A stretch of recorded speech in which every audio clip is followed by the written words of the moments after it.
invito, hermano, que abran sus Biblias en el Salmo 32. Salmo 32.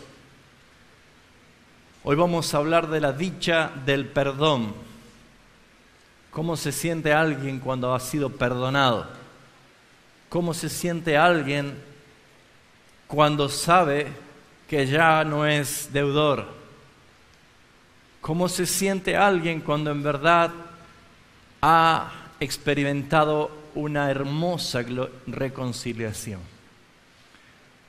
Y este salmo es un salmo masquil, que es un salmo que podríamos decir es un baluarte, es un modelo, por eso es masquil, es un modelo, es un patrón de conducta, es un bonito poema de David, pero es un patrón de conducta para nuestras vidas. No es para leer y decir qué bonito salmo, no es para leer y decir qué hermoso salmo, es para sumergirnos en el salmo, es para vernos en el salmo, es para evaluarnos a través del salmo. Por eso es masquil. ¿Alguien sabía que era masquil? Ahí dice, Salmo de David, masquil. Hemos aprendido algo más, ¿no? Es un modelo, es un patrón de conducta. Es Dios mismo diciéndote, así quiero que vivas. Así. No hay vuelta. ¿Quedó claro? ¿Cómo quiere el Señor que vivas? Así, como está allí. ¿Y quién en este mundo no necesita ser perdonado?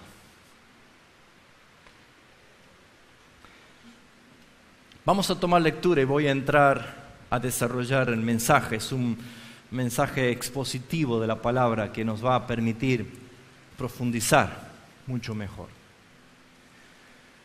Bienaventurado aquel cuya transgresión ha sido perdonada y cubierto su pecado. Bienaventurado el hombre a quien Jehová no culpa de iniquidad y en cuyo espíritu no hay engaño. Mientras callé, se envejecieron mis huesos en mi gemir todo el día, porque de día y de noche se agravó sobre mí tu mano, y se volvió mi verdor en sequedades de verano. Mi pecado te declaré y no encubrí mi iniquidad, y dije, confesaré mis transgresiones a Jehová, y tú perdonaste la maldad de mi pecado. Por esto, orará a ti todo santo. Diga conmigo la frase que sigue. En el tiempo en que puedas ser hallado. Ciertamente la inundación de muchas aguas no llegarán estas a él. Tú eres mi refugio. Me guardarás de la angustia. Con cánticos de liberación me rodearás. Te haré entender y te enseñaré el camino en que debes andar. Sobre ti fijaré mis ojos. No seas como el caballo o como el mulo, sin entendimiento, que han de ser sujetados con cabestros y con freno, porque si no, no se acercan a ti. Muchos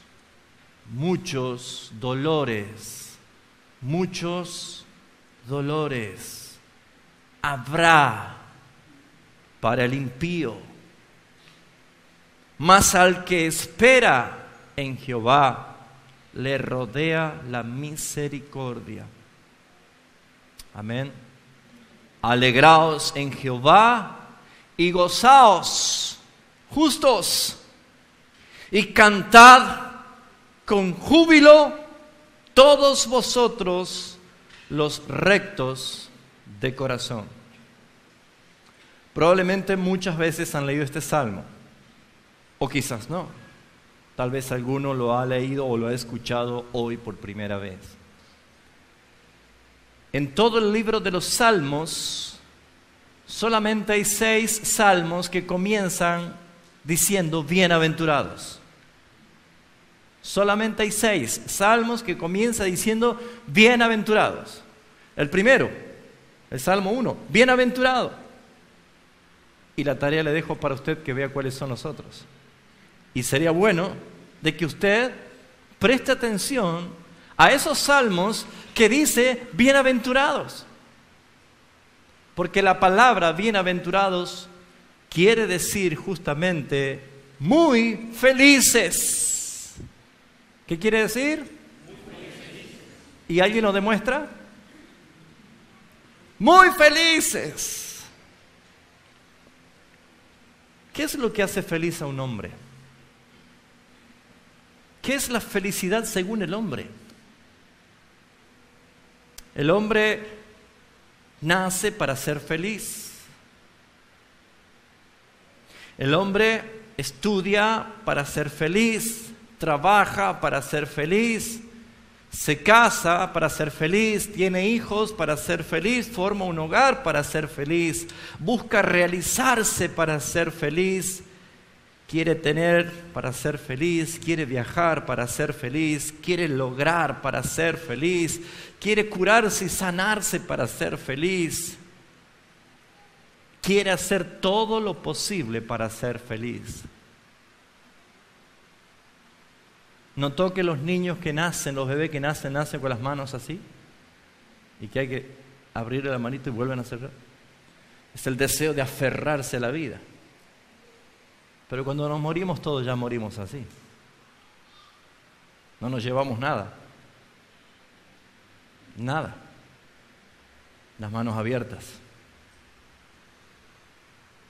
¿Qué es la felicidad? Tener, ser, existir, padecer, gozar de deleites. ¿Cuál es la perspectiva de la felicidad? David, el rey David, tenía mucho dinero, era el rey, tenía el gran palacio, tenía una ciudad, tenía las mejores esposas. Pero ¿qué dice él que lo hace feliz? Y acá comenzamos a desarrollar. El título de la enseñanza de hoy es la felicidad o el gozo más grande del cristiano. La felicidad o el gozo más grande del cristiano. ¿Por qué te afanas? Decía el Señor. ¿Por qué quieres? ¿Por qué te desesperas? No está la felicidad allí. No está el gozo allí. ¿Cuál es la mejor expresión de gozo que una persona puede tener? ¿Cuál es la máxima felicidad que una persona puede tener?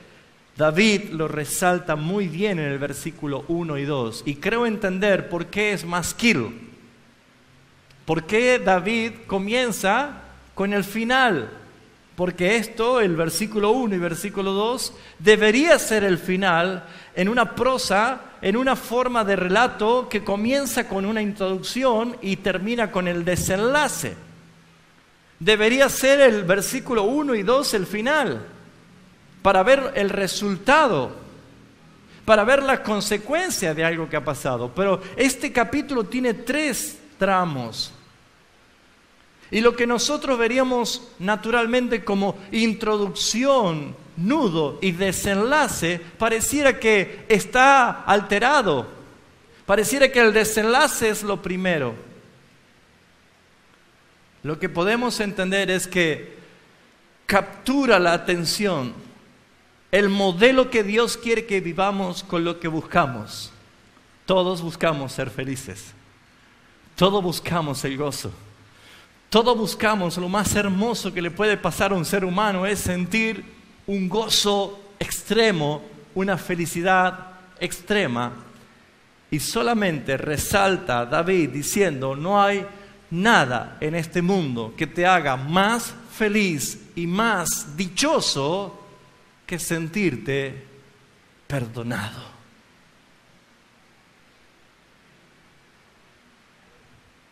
Por eso comienza con el versículo 1 y 2. Y comienza, es muy feliz todo aquel cuya transgresión ha sido perdonada y cubierto su pecado. Bienaventurado el hombre a quien Jehová no culpa de iniquidad. Y fíjese que hay tres cosas que resalta: pecado, transgresión e iniquidad. ¿Cuáles son las tres? El pecado es un serio problema. El pecado es el principal problema. El pecado se puede desglosar o desmenuzar en estas tres posiciones. Es claramente lo que hace que Dios se separe, porque Dios es santo y el hombre pecador no puede tener relación con Dios. Pero lo primero que hace resaltar David es el máximo gozo que siente una persona, primero, porque se siente por Dios perdonado. Segundo, porque Dios no culpa a aquel que ha confesado sus pecados. No culpa a Dios cuando hay confesión genuina, sino que todo lo contrario, Él mismo es el que justifica. Romanos 8:33 dice, ¿quién acusará a los escogidos de Dios si Dios es el que los justifica? Por eso dice, no hay nada más feliz que sentirse perdonado por Dios y también defendido por Dios. Nuestra garantía, nuestra seguridad de que esto pase, de que siendo yo un pecador, ofensivo a Dios, enemigo de Dios, Dios de pronto me puede perdonar, y no tan solo que me perdona, sino que también te defiende, te justifica. Cuando un niño es amenazado por otro niño más grande del barrio para quitarle el chocolate o el juguete, el niño por inferioridad se ve superado por el otro grandulón. Pero cuando viene su hermano mayor y lo saca a su hermanito y se pone de frente, ¿qué te pasa con mi hermano? ¿Entendió el ejemplo? Es Dios por nosotros, ¿quién contra nosotros? Pero ¿cómo se logra esto? Porque Dios es un juez justo y el pecador debe pagar su consecuencia. Nuestra garantía está en Jesucristo, en nuestro Salvador, en nuestro Redentor. Por eso Romanos 8:1 dice, ahora pues, ninguna condenación hay para los que están en Cristo Jesús, Señor nuestro. ¿Cuál es nuestra seguridad? Estar en Cristo Jesús, estar en Él. Esa es nuestra seguridad. Por eso es que yo debo hacer la primera pregunta. ¿Usted está en Cristo? Porque Jesús dijo de sus propios labios, separado de mí, nada podéis hacer. David estaba mostrando algo que por la fe estaba hablando de la dicha del perdón. Y si nosotros podemos decir, pero ¿cómo puede hablar de la dicha del perdón si Cristo no había nacido todavía y nuestra redención está en Jesucristo, en el derramamiento de su sangre? Y lo que dice el apóstol Pablo en Romanos capítulo 3 deja muy en claro que por la fe este salmo encaja perfectamente en la providencia de Dios para la redención y la justificación. Romanos capítulo 3, versículo 23, desnuda el corazón de todos los seres humanos como culpables y pecadores, por cuanto todos pecaron y están destituidos de la gloria de Dios. Pero aquí se aplica el motivo de nuestro gozo eterno. Aquí se aplica el motivo de nuestra gran felicidad, que dice, siendo justificados gratuitamente por su gracia, mediante la redención, el pago, el precio, el costo que pagó Jesucristo, a quien Dios el Padre puso a Cristo como propiciación. Lo único que iba a lograr aplacar la ira de Dios Padre, lo único que iba a lograr satisfacer la justicia violada por el hombre y que iba a satisfacer la justicia de Dios, era que Dios Padre ponga a su propio Hijo como propiciación. Él es el único que podía aplacar al Padre. Él es el único que podía satisfacer al Padre. Por eso dice, a quien puso como propiciación por medio de la fe en su sangre, para manifestar su justicia a causa de haber pasado por alto en su paciencia, ¿qué dice? Los pecados pasados. ¿Qué quiere decir esto? Que Él soportó con paciencia hasta el día de la expiación y la muerte de Jesucristo para pagar con paciencia los pecados pasados. Cuando hablamos de pecados pasados, lo tomamos en forma personal y decimos, claro, Dios me perdonó mis pecados pasados. Sí, es verdad, pero cuando está haciendo referencia es a lo que dice Hebreos capítulo 11, versículo 13. Esa gran cantidad de hombres y mujeres que por la fe, antes en el antiguo pacto, habían recibido por la fe el testimonio de un Mesías, el testimonio de un Redentor, de alguien que iba a pagar por sus pecados. Muchísimos años antes, ellos dijeron que creían por la fe en este Mesías, sin saber quién era. Pero dice el versículo 13, dice, conforme a la fe, murieron todos estos sin haber recibido lo prometido. ¿Qué es lo que ellos esperaban? La redención. Murieron sin haber recibido lo prometido. Pero sin embargo, cuando Cristo vino, murió pagando los pecados pasados de ellos, desde Abel y todos los que por la fe habían creído. David estaba incluido entre los que habían muerto y no habían recibido lo prometido. David, por la fe, escribió que no hay nada más hermoso y más feliz para un hombre que sentir que Dios le ha perdonado y que sus pecados, sus transgresiones y sus iniquidades ha quedado totalmente resuelto con la victoria de Jesucristo en la cruz del Calvario. Eso es para nosotros un motivo de gran gozo y de alegría. Nos hizo libres para siempre del pecado. Fíjense ustedes, menciona pecado, transgresión e iniquidad. Tres cosas.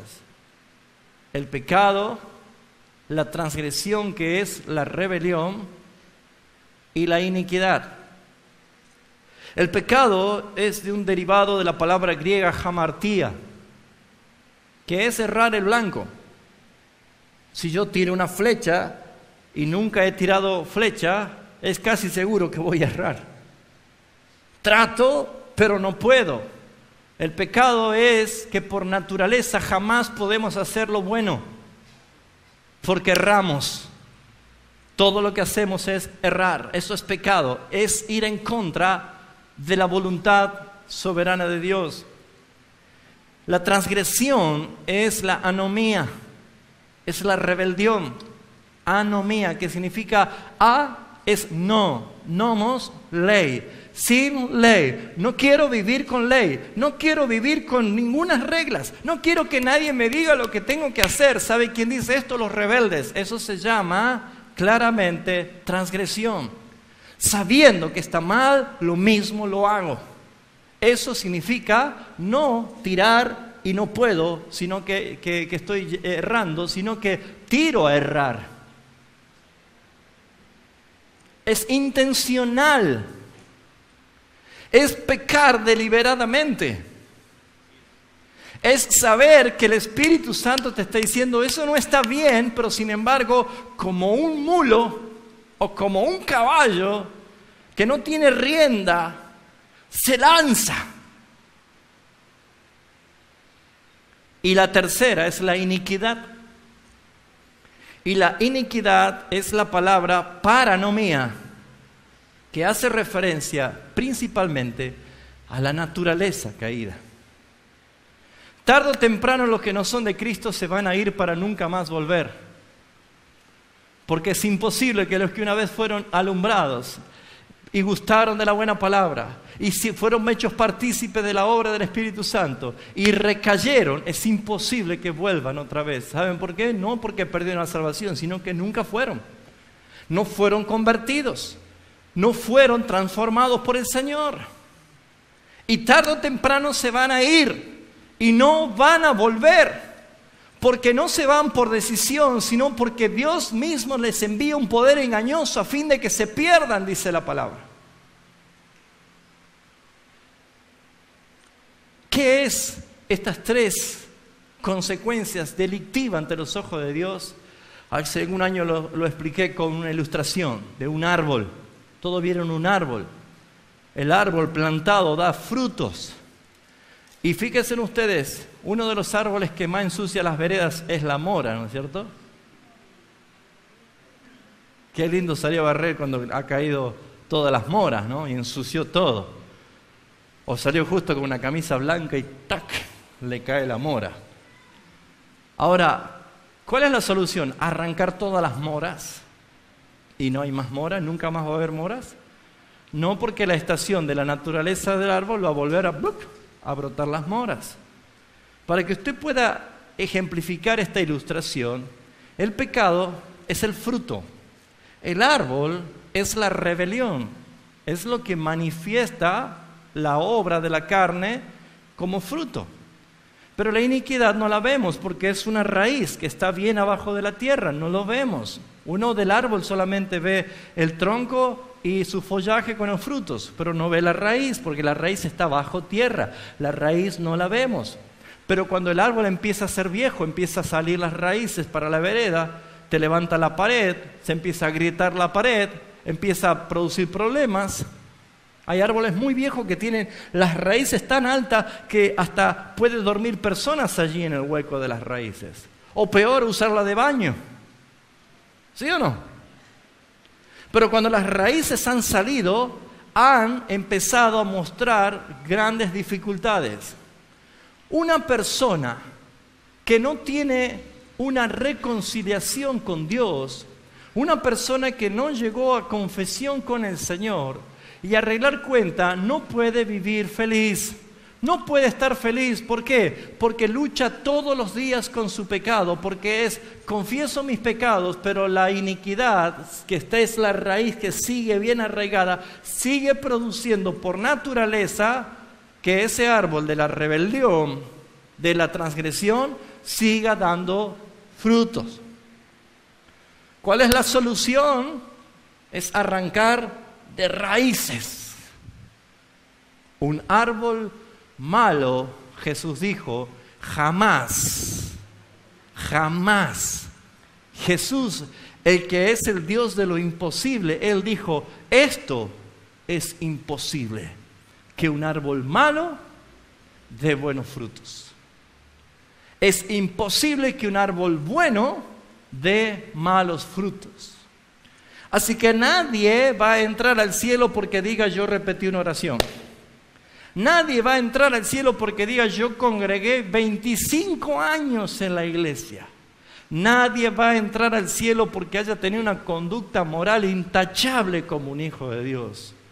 Jesús habla de que solamente los que han nacido otra vez, los que han dejado de ser árbol malo y han pasado a ser árbol bueno, unido a la vid verdadera que es Cristo para dar fruto, mucho fruto y en abundancia, ese es el que es perdonado. Pero ¿qué vemos nosotros? David está mostrando que hay victoria en la dicha del perdón. Ahora, ¿usted busca la felicidad fuera de Cristo? Revea su estado espiritual. ¿Es usted una persona que cree que la felicidad está en todo lo que nombré al principio? Revea o examínese si está en la fe. Pero no hay nada más hermoso. Por eso este salmo masquil es, así es la conducta. ¿Sabe qué es lo que quiere el Señor de usted y de mí? Que nosotros nos gocemos y nos alegremos y celebremos y seamos felices en una sola cosa: que antes era un enemigo, ahora soy reconciliado con Él, soy de la familia del Señor, he sido perdonado. Ahora, lo que encontramos en el versículo del 3 al 5, es la parte que podremos decir al nudo, el centro del mensaje. ¿Qué pasa con aquellos que no se arrepienten y no confiesan? Dice: mientras callé. Esto me sucedió mientras callé, mientras encubrí, mientras no confesé. Algunos tienen la gran mentira de Satanás susurrada en sus mentes diciendo que el tiempo borra los pecados o el tiempo soluciona las cosas. Hermanos, según la Escritura, el tiempo, cada día, cada mes, cada año, o cada hora, o cada minuto, o cada segundo, sin confesión, agrava más el problema. Cada vez es peor. Por eso es que hoy es día de arrepentimiento. Por eso es que Dios te trajo hoy aquí. Por eso es que el Señor te está hablando como un ultimátum. ¿Por qué? ¿Por qué dice esto? Porque Dios no juega. Por eso decimos: no juegues con Dios, porque Dios no está jugando. David expresa su vivencia, todos sabemos lo que pasó con Betsabé, su vivencia, y lo transforma como un salmo masquil, como una conducta. Hey, ustedes que están en el ministerio GES en el año 2014, a ustedes les estoy escribiendo, fíjense, así dice el Señor que deben vivir. Si no les queda más claro de esa forma. Pero dice que mientras callé, mientras enmudecí, encubrí, guardé, se envejecieron mis huesos en mi gemir todo el día. Porque de día y de noche, diga conmigo, de día y de noche, ¿hay descanso? Si fuera tan solo de día, por lo menos de noche descanso, pero de día y de noche, de día y de noche, se agravó, se puso peor, se hizo más grave. Sobre mí la mano del diablo, ¿así dice? No, tú, mano. ¿Por qué tú, mano? Porque Él es el juez justo. O es por la palabra o es por el quebrantamiento, pero Dios ejerce su justicia. Muchos creen que la ira de Dios solamente va a ser el día cuando venga Jesucristo y se manifieste el fuego eterno. Pero la ira de Dios habla específicamente cuando Dios retira su misericordia, cuando Dios quita su presencia. Y la ira de Dios también es el estado espiritual caótico de muchos, secos. Y como verán, afecta el cuerpo, o sea, la salud. Y andamos reprendiendo al diablo, y echamos fuera el demonio de la enfermedad.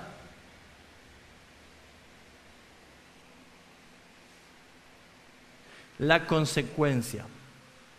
Mire, el pecado confesado es perdonado y resuelto para siempre, pero las consecuencias quedan. ¿Sí o no? Usted saca un clavo de la pared y lo tira y nunca más, pero queda el agujerito de la pared. Las consecuencias quedan. Y por eso vemos que afecta el cuerpo, la salud, afecta la vitalidad. El que atenta contra el templo de Dios, yo le destruiré a él. Eso invento yo, dice la palabra. La palabra lo dice. ¿Nunca pensó que usted es el templo del Espíritu Santo? ¿Acaso agarraréis, tomaréis las cosas santas del Señor y la van a hacer miembros de una ramera? ¿Van a compartir con cosas que Dios abomina? El que destruye el templo del Señor, yo le destruiré a él. Ese es un Dios justo. ¿Ven que ya se fue la alegría del perdón? Pero estamos viendo la parte central del mensaje. Y es necesario porque ¿cómo es este salmo? Este salmo es masquil. Este salmo es un patrón, un modelo. Así debe usted tratar su iniquidad. Así debe tratar usted su pecado. De esta forma tiene que tratar usted su rebelión. ¿Por qué? Porque usted dirá, yo no tengo pecado. Yo ando bien con el Señor. Yo estoy muy bien con el Señor. Pero cada vez está peor de enfermo. No tiene reposo, no tiene descanso. Afecta el alma, porque en el alma están las emociones, los sentimientos, su intelecto. Afecta el alma porque viene aflicción, porque está rodeado de angustia, porque hay personas que no paran de suspirar con desasosiego y no saben por qué están así. Mientras callé,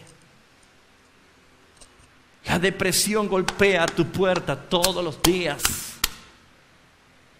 La sensación de sentir que tenés todo y a la vez te sentís sin nada. Podés estar rodeado de los mejores parientes, amigos, familiares. Podés estar rodeado con lo mejor, pero nada te va a hacer feliz. Porque la única dicha, el gozo, es la reconciliación con el Señor. Y mientras callé, mientras encubriste tu pecado, esto está separado. No tan solo afecta tu cuerpo, tu salud o tu alma, tus emociones. Tu intelecto es entenebrecido. Tu mente no puedes entenderla. Te haces falto de entendimiento como el caballo o como el mulo que necesita cabestros para que lo estén guiando, porque no van a venir a mí si no le pongo esto, dice la palabra. Eso dice el Salmo 32:9. No seáis como el caballo, como el mulo, sin entendimiento. ¿Cuántos cristianos no tienen entendimiento y se les enseña y se les dice, se les da consejo y no entienden, no entienden, no entienden? ¿Es problema de neurología? No. ¿Es problema de inteligencia? No. Hay que tomar la vitamina para el... No. No se trata de algo biológico. No se trata de algo humano, no es patológico. Una mente sin entendimiento es una mente que está oscurecida. Y todo esto se da porque no he soltado lo que estoy reteniendo. Yo veo un Dios de amor detrás de todos estos actos de juicios correctivos para con nosotros. Han de ser sujetados. Eso habla de disciplina, eso habla de parámetros. Tienen que ser como los caballos o como los mulos, sujetados por cabestros y con freno. Porque si no, ¿qué dice?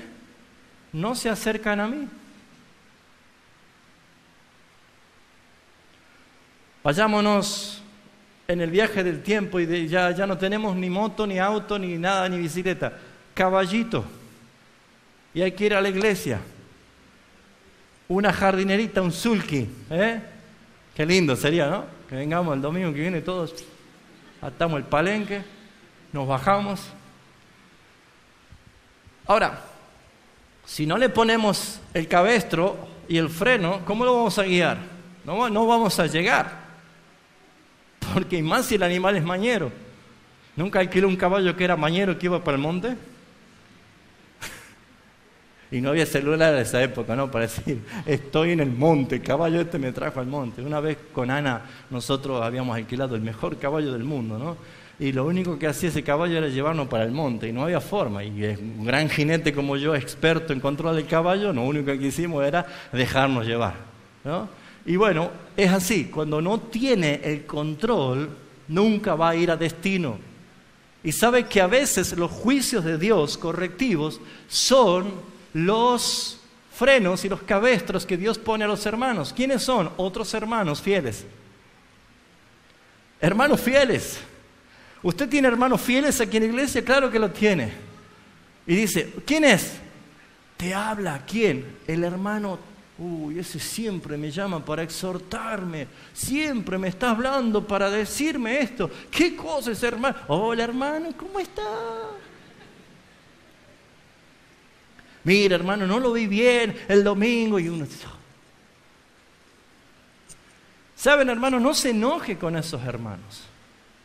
Enójese con los chismosos que contaminan su casa, con los murmuradores, los que vienen a dividir hasta su familia.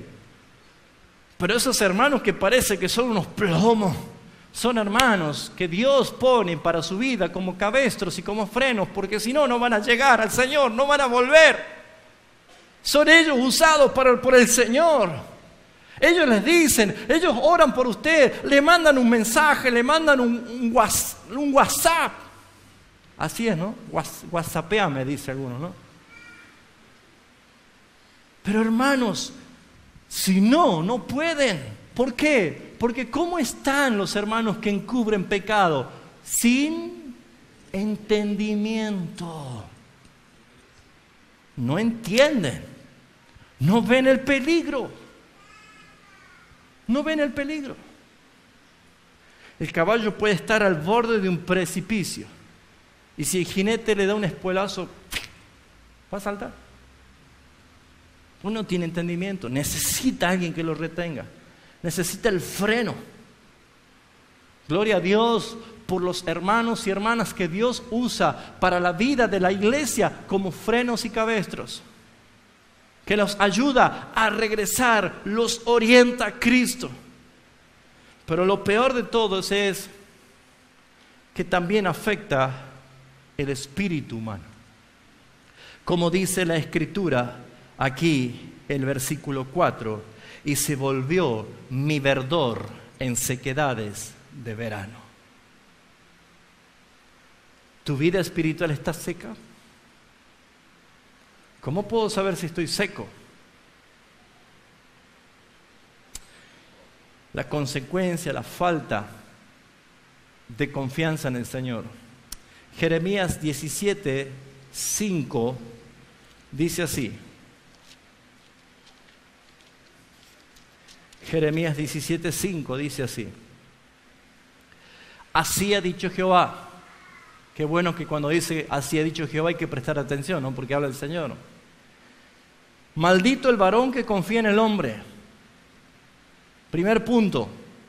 Maldito el varón que confía en el hombre y pone carne por su brazo y su corazón se aparta de Jehová. ¿Cómo puedo saber si mi espíritu está seco? Cuando ya no confío en Dios, cuando no pongo mi fe en Dios, cuando no descanso en Dios, sino que busco la alternativa a los hombres. ¿Quién me puede ayudar económicamente? ¿Quién me puede ayudar con este problema? ¿Quién me puede hacer la palanca para que entre a trabajar en ese trabajo? Busco una cuña, hay que tocar a alguien de arriba. Más arriba hay alguien que sabe cómo hacer las cosas. Pero ¿saben, hermanos? Maldito, dice el Señor. Lo dice el Señor, no se enoje conmigo. Lo dice el Señor. Maldito quiere decir no tiene bendición, está sin la bendición. Pero ¿cómo se compara esta persona? Será como una retama en el desierto, como una zarza, como un arbusto. Lo único que hace un arbusto es dar espinas. Como un arbusto en el desierto y no verá cuando viene el bien. No lo verá. No verá. Otro va a ver la bendición. Y usted no lo ve. ¿Por qué? Porque quitó los ojos del autor y consumador de la fe. Se puso a mirar cómo solucionar sus cosas. Esta es una expresión de cómo un espíritu se seca. No tiene fruto. No verá cuando viene el bien, sino que morará en los sequedales del desierto. Salmo 68:6 también dice lo mismo. Mas al rebelde habita en tierra seca. Esta persona vivirá en lugares secos del desierto, una vida seca. ¿Y qué más dice?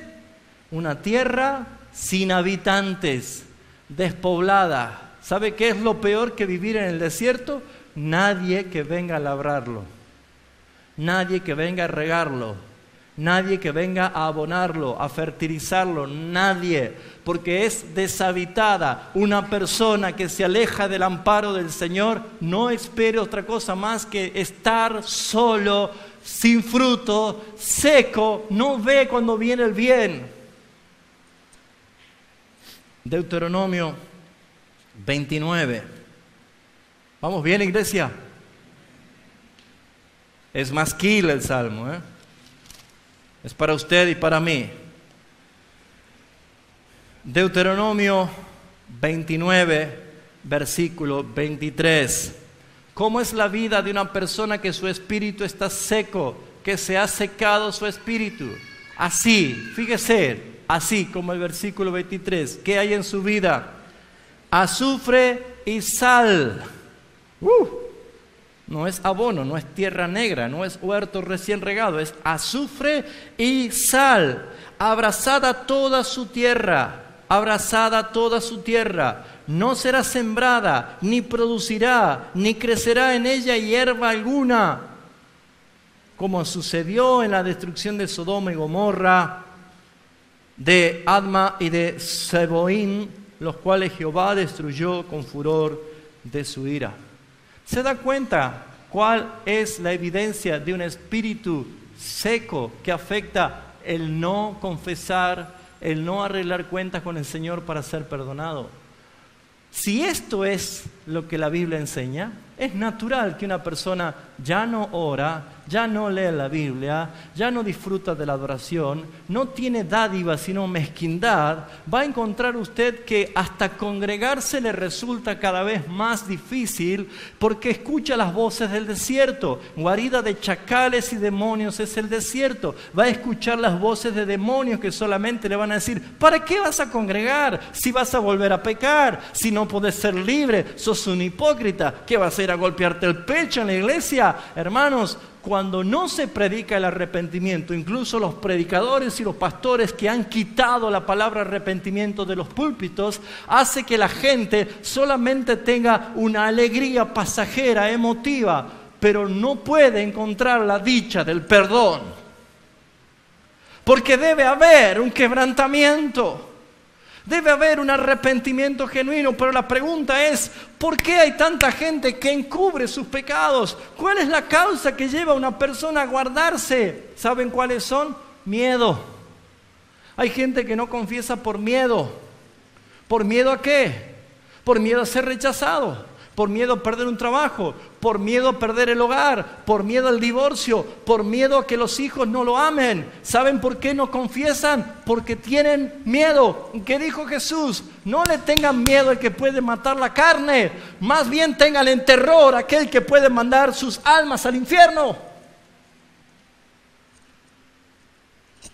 Y si usted es el ofendido y alguien le confiesa, no sea instrumento de Satanás, no lo machuque hasta que se destruya. Si le ha confesado, es un paso de gloria que Dios ha obrado en esa persona, porque ha sacado a luz la iniquidad, la rebelión y el pecado. Y si esa persona lo ha confesado, usted vístase del Señor Jesucristo y abrace, ampare, perdone y libere a esa persona para la gloria de Dios.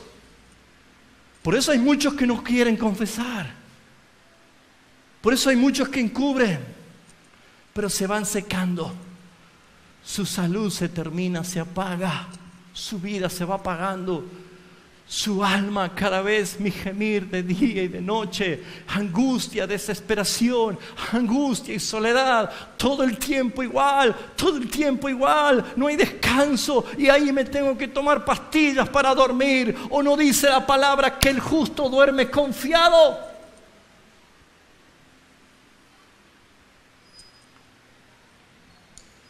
Te alabo, Señor.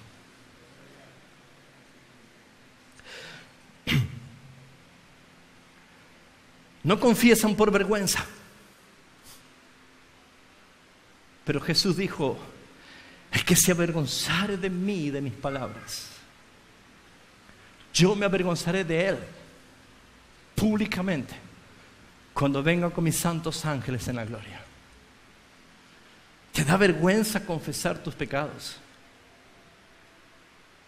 Peor es la imagen que damos cuando encubrimos. Mucho peor. Es mucho peor. Confiésalo. Llega al Señor en confesión. El miedo, la vergüenza, el miedo a romper su imagen. ¿Saben cómo se llama eso? Idolatría. Cuando alguien guarda pecados y no lo confiesa porque no soy el pastor, o soy el diácono, o soy el consejero, o soy el hermano más fiel de la iglesia. Hermanos, somos todos pecadores perdonados por la gracia. No se olvide de dónde el Señor nos sacó. Si encubrimos pecado, no prosperará, mas el que lo confiese y se aparta hallará misericordia. Son textos bíblicos que te hablan de esto. ¿Cuántos jóvenes arruinan su vida por no esperar hasta la bendición matrimonial y ya han fornicado hasta la cabeza y luego solamente apuntan a la bendición de unas bodas que simplemente es para la foto? Cuide su pureza. Cuide su pureza sexual. Porque esta es la forma. ¿Saben, hermanos? Si la Biblia no dijera que todas las cosas salen a la luz, probablemente usted pase desapercibido. Pero la Escritura dice: no existe cosa creada que no sea manifiesta en su presencia. Todo sale a la luz. Ahora yo me pregunto, ¿por qué da tanta vergüenza confesar un pecado? ¿No es más vergonzoso ser un basurero y guardarlo y tenerlo adentro? ¿No es mejor que tu casa esté limpia? ¿Por qué haces que tu vida sea un basurero, una casa deshabitada, una casa abandonada, una guarida de demonios? Porque solamente dejas que el mal reine en tu vida.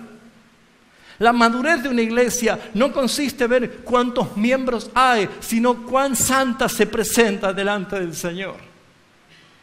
En eso consiste la madurez de una iglesia. No puedo terminar el segundo punto, hermano. ¿Me dan un tiempo más?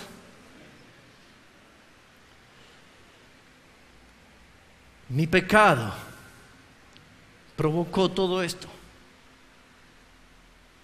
Aflicción en mi salud, en mi alma, en mi entendimiento, y volvió desierto y seco mi espíritu. Ya no tengo relación con mi Señor. No lo entiendo. ¿Cuál es la reacción de David? Masquil, versículo 5. Esto tienes que hacer. Versículo 5. Mi pecado te declaré. ¿Cómo comienza diciendo David? Señor, si en algo te he ofendido, Señor, si en algo he pecado contra ti, porque yo no sé si he pecado en algo. Yo escuché tantas veces gente orar tan hipócritamente, en forma farisaica, como fariseos: oh Señor, yo no soy como este publicano pecador. Mire, si usted está acostumbrado a orar así: Señor, si en algo, usted no es convertido, usted se va al infierno, hermano. Porque no está reconociendo su pecado. Los dos salmos de quebrantamiento de David, Salmos 32 y Salmos 51, David va al frente con su pecado. Y en el Salmo 51:4 David dice, contra ti he pecado y he hecho lo malo delante de tus ojos. Les aseguro que si usted me muestra su Biblia, usted no tiene ese texto subrayado. Pero todo lo puedo en Cristo, todo eso son hermosos textos que subrayamos, ¿no? Pero esos textos no los subrayamos, porque a mi carne no le gusta saber que Dios todo lo ve, que Dios todo lo sabe. David comienza diciendo, mi pecado. Diga conmigo, mi pecado. Vamos, dígalo. ¿Usted pecó hoy?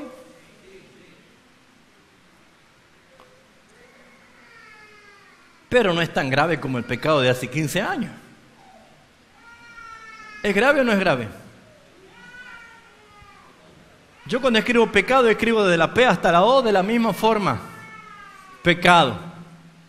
Mi pecado. David comienza reconociendo su pecado. Es mío, mi pecado te declaré, mi pecado te confesé. Señor, yo soy el pecador. Ya no aguanto más, no soporto más guardarlo, no puedo encubrir más. Me hace daño a mi físico, me hace daño a mi alma, mi vida se está secando. Te confesaré mis pecados. Yo te confesé mi pecado y no encubrí mi iniquidad. Así, Señor, así como estoy.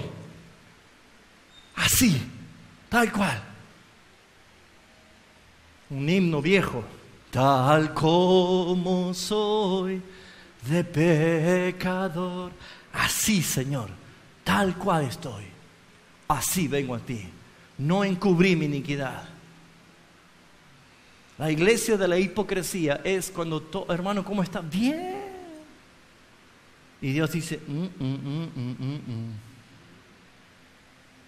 La necesidad de no encubrir mi pecado ni mi iniquidad es revelarla, es mostrarla. Y no vamos a agarrar el micrófono y decir, hermano, usted no sabe lo que hice ayer. No se trata de eso. Porque tu pecado es en intimidad delante del Señor. Ahora, tus ofensas, según Santiago capítulo 5, 16, dice, confesaos vuestras ofensas unos a otros y orad unos por otros para que seáis sanados. Y la oración eficaz del justo va a poder mucho. Pero las ofensas entre ustedes tienen que arreglarlas. Pero las ofensas con el Padre, dice, cierra la puerta de tu aposento y busca en secreto a tu Padre. Porque cuando confesamos nuestras ofensas o nuestros pecados a otras personas, estamos cayendo en oscurantismo otra vez, como la iglesia romana. Porque nadie puede absolver de tus pecados, solamente la sangre de Jesucristo.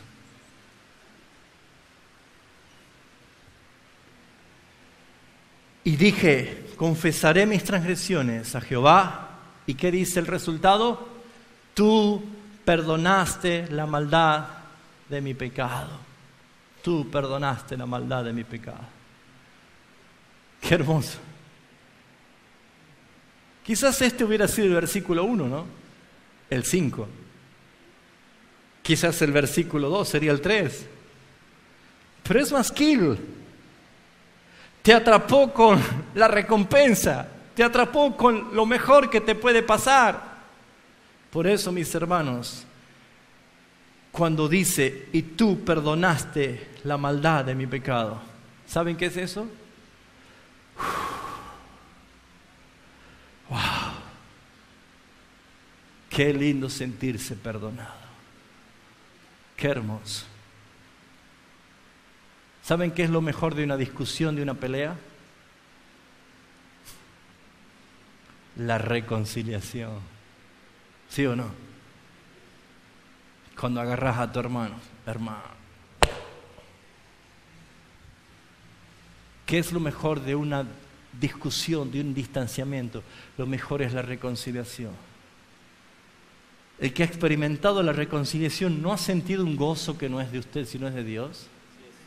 que le da ganas de decir, ya te hago un bife como a vos te gusta, ya te voy a hacer una empanadita, mi amor. Da ganas de hacer algo, de congraciarse. Papá, ya te lavo el auto. Cuando siente que lo han perdonado. Cuando hay reconciliación, sale, motiva por naturaleza, empieza a salir lo que estaba tapado. Una manguera, si no le sacamos la piedra, no va a salir, no va a fluir el agua. Cuando sacamos la barrera, cuando sacamos el pecado, sale la expresión de Cristo. Sale Cristo de tu vida, se empieza a manifestar en el fruto del Espíritu que es Cristo, en amor, en gozo, en paz, en paciencia, en bondad, en templanza, en mansedumbre. Contra tales cosas no hay quien te detenga, porque no hay ley. Ese es Cristo. Qué hermoso sentir lo que sintió David. Y tú, oh Señor, tú perdonaste mi pecado, la maldad de mi pecado. Váyase en el Espíritu delante de la cruz de Cristo y contemple cuando Él colgado en la cruz, desfigurado por los golpes, con sus barbas arrancadas, con sus labios partidos, untándole vinagre. Él levantó sus ojos y dijo: Padre, perdónalos, están sin entendimiento, no saben lo que están haciendo. Perdónalos, Padre. Me perdonaste, Señor. Me perdonaste. Wow, Señor.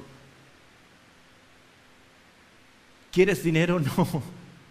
¿Quieres un mejor auto? No. ¿Quieres un viaje por el mundo? No. No resulta. Me siento perdonado. Me ha perdonado. El pecado, mi maldad, mi locura, estaba hasta aquí obedeciendo a mi carne, a los apetitos de mi carne. Me perdonaste. Por esto Pablo dice: no ignoren que los fornicarios, ni los hechiceros, ni los idólatras, ni los afeminados, ni los maldicientes, ni los que se echan con varones, no entrarán en el reino de Dios. Pero esto eran antes algunos de ustedes, pero ahora habéis sido perdonados. Ahora han sido justificados, ahora han sido santificados y lavados por la sangre del Cordero. Que dice, hermanos, que todos los que invocan el nombre del Señor serán salvos. Mis pecados, mi maldad, perdonaste, Señor. Hoy es el día. Pero quiero decirte algo. Este salmo masquil dice algo que no puedes dejar pasar hoy. Dice el versículo 6 como una respuesta del quebrantamiento. Por esto, por el quebrantamiento, por el arrepentimiento. ¿Sabe por qué alguien se arrepiente? Porque Dios te ha dado el arrepentimiento. Cuando Dios te da el arrepentimiento, entonces ya tienes el quebrantamiento. Por esto, orará a ti todo santo. Pero yo les hice repetir esta parte. En el tiempo que puede ser hallado. ¿Sabe qué quiere decir esto? Si el Espíritu Santo te está conmoviendo hoy y dices: mañana voy a arreglar cuentas por el Señor, vas a perder la oportunidad. Porque cuando Dios te puso esto en tu corazón, hoy es el tiempo.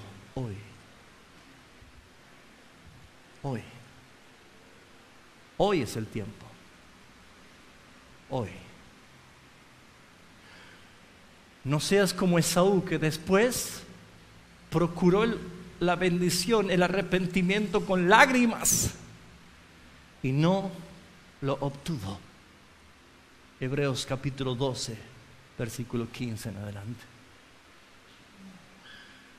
Buscadme mientras pueda ser hallado. Llamadme entre tanto estoy cercano. Si tu corazón está sintiendo lo que está diciendo el pastor, es lo que me pasa a mí. Lo que está diciéndome en este momento el Espíritu Santo es lo que a mí me está pasando. Y empiezas a sentir el quebrantamiento. Por esta razón, por ese quebrantamiento va a orar a ti todo santo. No dejes para mañana. ¿Se acuerda de los 4 leprosos que encontraron todo de los asirios? Y ellos empezaron a comer y a guardar cosas y dijeron, esperen, no estamos haciendo bien. Allí en el pueblo se mueren de hambre y nosotros estamos acumulando cosas, no está bien. Y vayamos ahora mismo, porque si esperamos hasta mañana nuestra maldad no va a alcanzar y no lo vamos a hacer. No haga de este momento un paso simplemente. Si el Señor ha quebrantado tu corazón, si el Señor te está hablando, no lo endurezcas, dice el Espíritu Santo, te está hablando, no lo endurezcas, como en los días de la provocación. Hoy, ahora, en este momento, ahora búscalo. Ahora es el tiempo.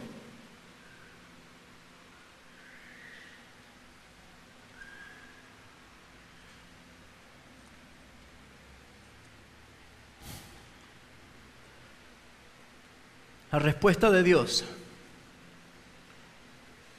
cuando el justo ora y clama, será perdonado. Dice el capítulo 34, versículo 15, los ojos de Jehová están sobre los justos. ¿Usted siente que ha sido justificado por Jesucristo? ¿Sí? Los ojos del Señor están ahora sobre usted. Ahora los ojos están atentos. Así. Los ojos de Jehová están sobre los justos. ¿Y qué más dice? Y atento sus oídos. Ya va a orar. Ya lo va a hacer. Ya lo va a hacer. Atento sus oídos al clamor de ellos. ¿Qué vas a hacer? ¿Vas a dejar pasar este tiempo? ¿Vas a desperdiciarlo? Ahora puedes hallarlo. Es hoy. Hoy arregla cuentas con el Señor. Así es la dirección. Con el Señor y con tu prójimo. Me gusta mucho lo que dice, y voy terminando. El versículo 8 dice, te haré entender. La reconciliación habla de el revivir. Como David decía, crea en mí un espíritu recto. Renueva mi vida. Restaura los huesos que has abatido. Es el revivir. Dice, te haré entender. Te haré entender. Te haré entender y te enseñaré cosas, caminos, lugares. Te enseñaré la vida, cómo debes vivir, cómo debes actuar, cómo debes transformarte en las bendiciones que Dios te da. Solamente se lo leo yo. Lucas capítulo 24. Dice versículo 45. Este Jesús estaba ya resucitado y los juntó todos y les dice la palabra, entonces les abrió el entendimiento para que comprendiesen las Escrituras. Una persona que ha sido reconciliada con el Señor, abrir el entendimiento no es para ver, ahora el Señor me ha hecho abrir el entendimiento y ya sé cómo hacer más plata. No es eso. Él me abrió el entendimiento y ya sé cómo fabricar los futuros, muñecos para vender en la calle. No es eso. La Escritura dice que Él te hará abrir el entendimiento para entender, comprender su palabra. Vas a entenderla. Vas a entender su palabra. Jesús decía, escudriñen las Escrituras porque ellas dan testimonio de mí. Eso es lo que hizo el Señor con Esdras. Cuando recibió la palabra, Él la recibió, la escuchó, la estudió, preparó su corazón para entenderla, pero también para enseñarla. ¿Y saben qué necesita un hijo de Dios? Entendimiento en las Escrituras. Conocer la palabra, porque toda la Biblia habla de mí, dice Jesús. Desde el Génesis hasta el Apocalipsis habla de mí. Si usted no lo ve a Cristo, pregúntese qué está pasando.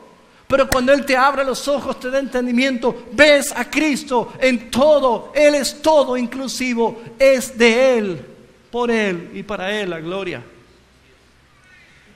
Y termina diciendo, versículo 10, muchos dolores habrá para el impío, mas para el que espera en Jehová, le rodea misericordia.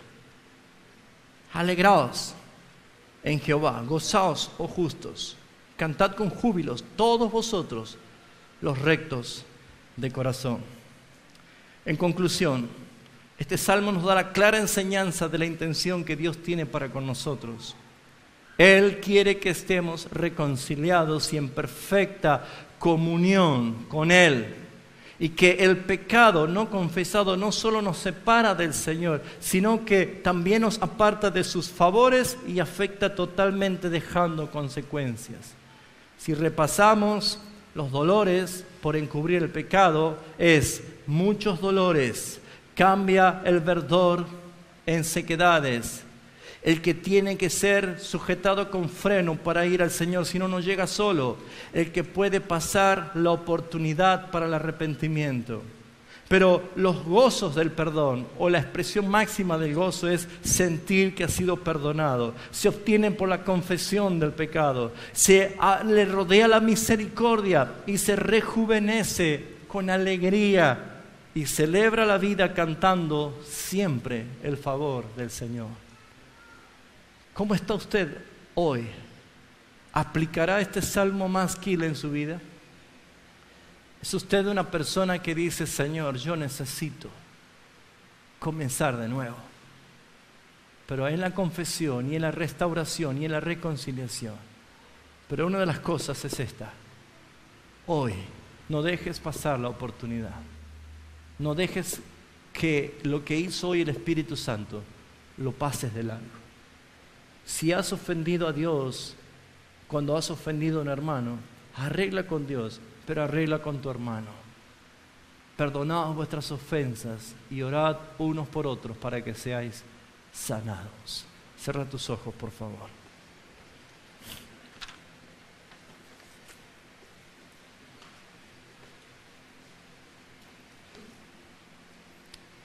Ayúdanos, Padre Celestial, en esta hora a hacer tu voluntad. Oh Espíritu Santo, he sido obediente a tu voz y he expresado tu palabra, Señor. Pero hasta aquí llego yo, no hago otra cosa más que callarme. Y eres tú el que traes convicción, el que traes, Señor, la luz para entender el quebrantamiento. Señor, en este mediodía, los hermanos que están aquí, Señor, sean favorecidos por la obra que tú estás haciendo en ellos, Padre Celestial. Porque por medio de tu Espíritu tú produces el querer como el hacer por tu buena voluntad. Señor, si esta mañana, en este mediodía, hay quienes están escuchando y han escuchado la voz de tu Espíritu, no mi voz, la voz de tu Espíritu, y en verdad están quebrantados, Señor, que no se vayan hasta que nos digan y sientan, Señor, tú me has perdonado. La dicha más grande, el gozo más grande, la felicidad más grande es volver de nuevo a casa, a tu presencia, porque tú rejuveneces como el águila nuestras vidas y nos das fuerzas, y el que tiembla sus rodillas los sostienes firmes, Señor. Te doy gracias por lo que han escuchado tu palabra. Haz tu obra, Señor, en el nombre de Jesucristo nuestro Señor. Amén.